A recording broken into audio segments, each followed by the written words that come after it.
Hello folks, just a quick video. I'm back. Shortly after putting up my Show Your Sets video, I realised that I'd actually missed a couple of records from the New World Records series. Mea culpa, I'm sorry. I mean, I could have just kept it to myself. You wouldn't have known otherwise, but for me, I needed to do it. So I apologise. And I think this is a bonus, is actually the record I've got here is probably one of my favourites, and I can't believe I missed it. And that is the Georgia Sea Island songs.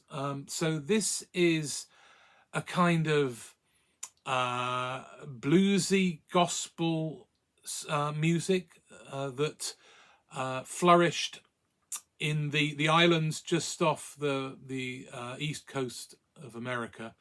Where obviously the slaves were a bit more cut off from the mainland, and so you get far more of the African influences. I mean, one of the things the slave owners didn't like to do was to give education.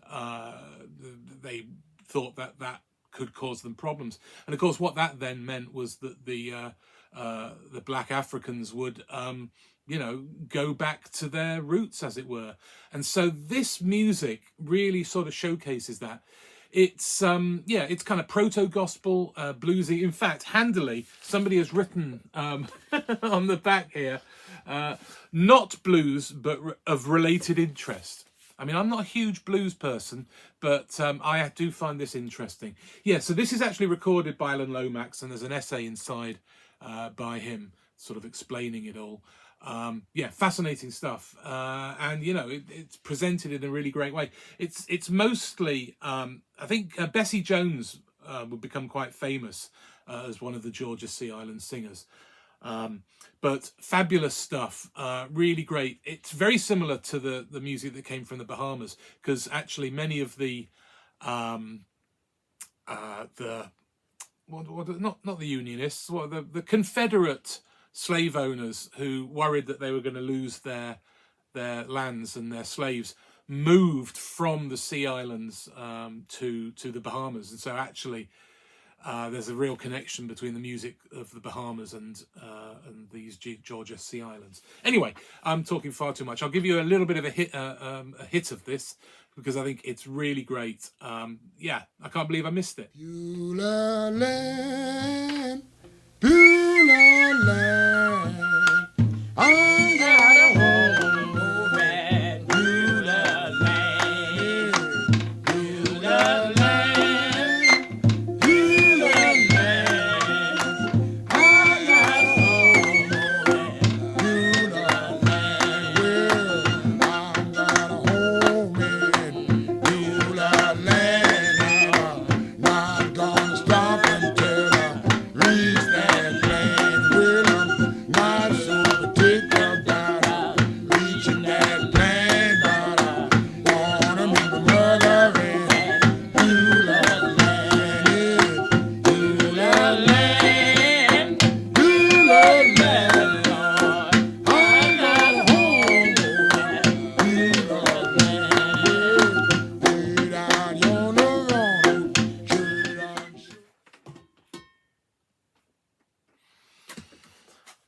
Okay, so that was Georgia Sea Island songs. Now, finally, is a more up-to-date one. This is a CD, shiny. So as you can see, it's still part of the series. This was released in '97. I think it was recorded in '93.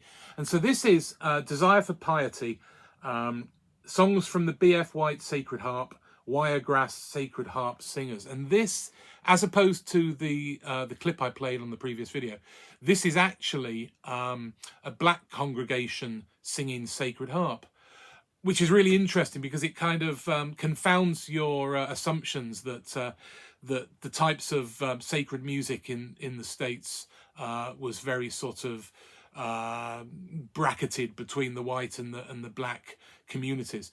Not so much. Actually, it was a shared music.